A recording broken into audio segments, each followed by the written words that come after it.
Yebo-ke bafowethu ninjani niyaphila? Asithembe niyaphila. Mfowami Mkhonzo nibingelelayo. Thank you so much for being here and supporting this channel. Siyabonga kakhulu. Ngicela subscribe la ku-YouTube naku-TikTok ukuze sikhulise le channel. Thank you so much guys. Impi enkulu ebelokhu iqhubeka phakathi kuka somabhizinisi we-ANC uKelvin Mathibedi ebeqhubeka phakathi kwakhe noGeneral Mkhwanazi isifike emaphethelweni. Kungani ngithi isifike emaphethelweni? Ingoba usezame waze wafika ekugcineni ezinkantolo selokhu zikhuluma ulimi olulodwa zithi ndoda hoxisa onke amagama owashilo kubaba Mkhwanazi uxolise futhi kuye ngokusho lawo magama. Bekunzima-ke kule ndoda kaMathibedi ukuthi ikwenze lokho, kodwa-ke ekugcineni engathi isifike yaligoba uphondo, excuse me, njengoba isebenzisa abameli bayo ukuthi ikhiphe istatement sokuxolisa kuGeneral Mkhwanazi. Yahoxisa konke eyakusho kuye, yathi ayidle akadla azishiyele. So-ke singasho nje manje sithi udaba lwempi ekhona phakathi kukaKelvin Mathibedi nobaba Mkhwanazi lufike ekugcineni, okusho ukuthi umthetho uzoqhubeka uthathe indawo yawo, aqhubeke nokuphenywa umfo kaMathibedi, qhutshekwe kuphenywa amabhizinisi akhe, abambisane futhi namaphoyisa ngayo yonke into. Ubufakazi azange abuveze bokuthi uyahlukunyezwa, ebekusho excuse me ngomlomo. Akukho kuye kwagculisa inkantolo entweni ebezisho ukuthi uyahlukunyezwa. Akukho ubufakazi obukhona. Kusho kona ukuthi uNdonga ubaba uGeneral Mkhwanazi usahamba phambili ngakulolu daba lolu. Umthetho uzothatha indawo yawo.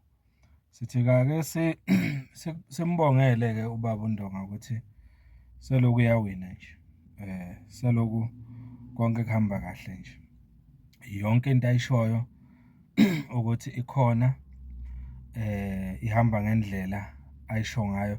Sibonile kubo Madlanga Commission konke akushilo kuyavela laphana ubufakazi. Ku-ad hoc committee kuyavela ubufakazi okusho ukuthi yonke into ayikhuluma uMkhwanazi into ekhona.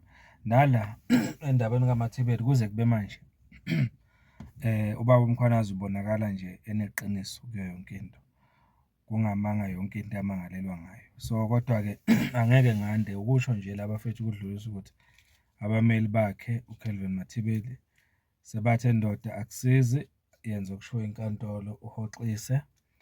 Angeke kuze kuphele lutho ngokuhoxisa amazwi akho, uxolise. Sekwenzile-ke bafethu, yiloko nje sifisa ukusho kule video. Esingakugcizelela nje lokho ukuthi bafethu asizameni konke okusemandleni ukuthi siwulandele umthetho wase-South Africa emabhizinisini ethu. Siku-avoid futhi ukuthi sizame ukulwa nabantu bomthetho abazama ukulungisa izwe lethu. Singazami ukubavimba nokubaphazamisa. Asizameni ukusebenzisana nabo. Si-cooperate. Uma kuthiwa nje mfowami Mkhonza kunento ozophenywa ngayo, bambisana namaphoyisa. Ungabe ngilokukhuluma kabi ngamaphoyisa, bambisana nawo. Because kwakhona lokuthi ukhuluma kabi ngamaphoyisa emphakathini, thina njengomphakathi kusenza sibuke wena ukuthi uhlatshwa yini kangaka. Uma kuwukuthi amaphoyisa a-wrong njengoba usho, kungani ungalindi enze uphenyo luphele, qede everything, bese uyaqala uyazivezela ukuthi amaphoyisa abe-wrong lana lana la. After uphenyo selwenziwe, uma ngabe wena uzoqhamuka ngaphambili owenza izinto ezizovimba uphenyo ukuthi liqhubeke, thina usenza sikusole nakakhulu. Uyayibona leyo nto. So nje sewukukhuthaza nje nabo bonke abanye abantu ukuthi uma amaphoyisa esefikile noma bomthetho sebefikile, ukuze thina sibe nawe, sihambisane nawe, sizobona ngendlela ozobambisana ngayo nabomthetho ukuthi cha le ndoda hayi izimisele ukugeza igama layo. Yiloko nje bafethu, ake siyibambela. Ngiyanibonga kakhulu. Ngicela niqhubeke nisapotha le channel ngokusubscribe, nokukhomenta, nokushare njalo njalo. Nayi-ke incwadi yabameli bakaKelvin Mathibedi, iyalandela ungazifundela wena kushilo. Ngiyabonga kakhulu. Thank you so much.